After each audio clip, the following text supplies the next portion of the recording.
Hi. In these videos that I do on retirement, I don't claim to be an expert. I don't claim to be a psychologist, a psychiatrist, or a boffin of any type. I'm just an ordinary person, a layman, as they say, who've lived a long time and has been retired a long time.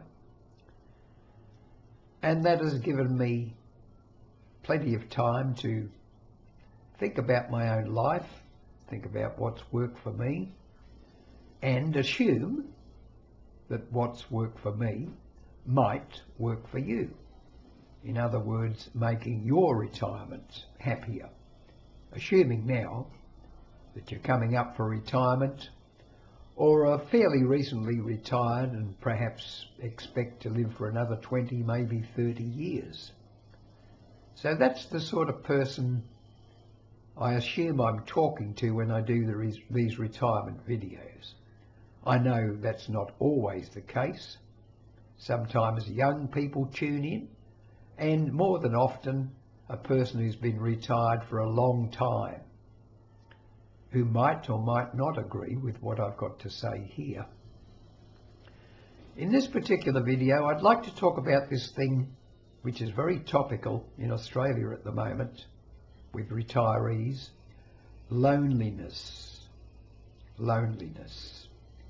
We're now finding ourselves feeling lonely more than ever before, even though we are connected on our smartphones and with our various appliances like never before. We have more opportunity than ever before to be close, and yet we are not. That's because I think we are neglecting to a large degree the face-to-face contacts together in the same room, eyeball to eyeball sort of thing that we used to have in the old days. That's being missed.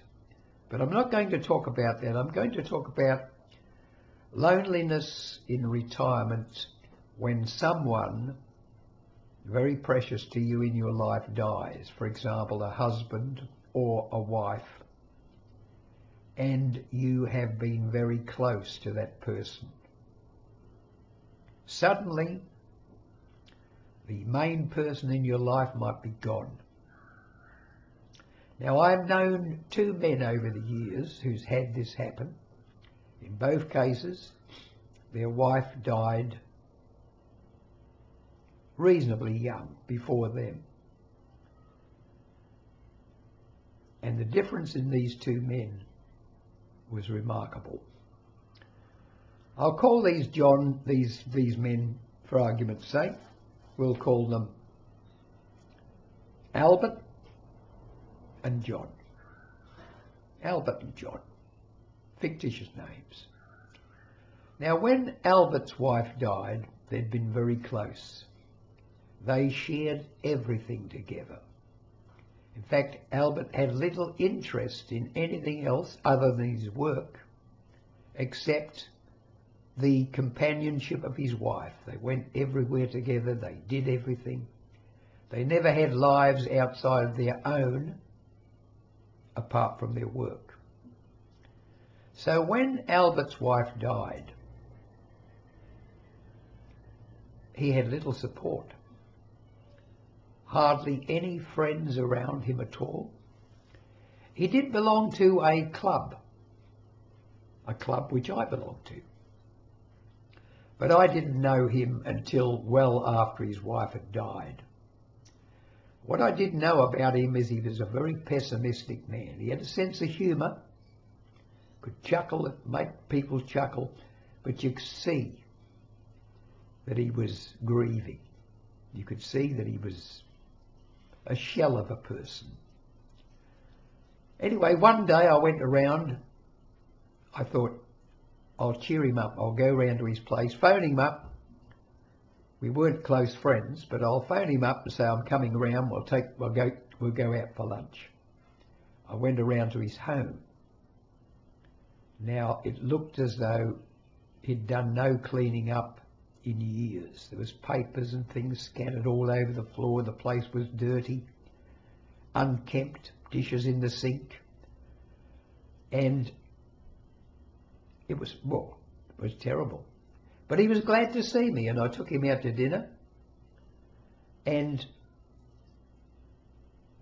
I think the main thing was this. He had no friends. Apart from his wife, he'd had no really close friends. Nothing to rely on there. And hence, he'd become pessimistic, morbidly inclined, and was slowly dying, I think. He had nothing seemingly to live for, because he had no friends and no other interests other than his work. At that time he was then retired, and his wife was dead. So to him, his life was dead too. He's just waiting, really, going through the motions, perhaps waiting to die. I don't know. I do know that he came down with cancer, and he had cancer when I went around to see him. I took him out to dinner a few times. We went on a trip on a ferry boat. We enjoyed a bit of life.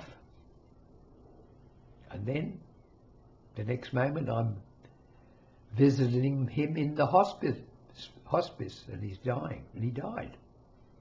So that was Albert.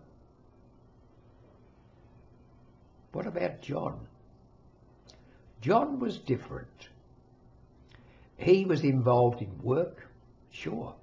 He was now retired. His wife died. She died of cancer. He knew she was going. I went to the funeral. He was grieving. You could see tears in his eyes. But he had support. He had friends. He had neighbours.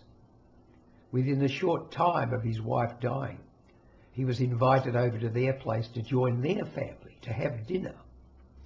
He belonged to clubs which he went to. He continued with these sporting activities. He became involved with his own family and his kids more, and he was always involved with his kids and his family anyway, but he now put his energies into this even more. So this was John. John is thriving. He's roughly my age, and I'm pushing 90 next year. He's thriving. But Albert, well, or Alfred, or whatever I called him fictitiously, he gave up on life. So what's the message here for you? My advice would be this.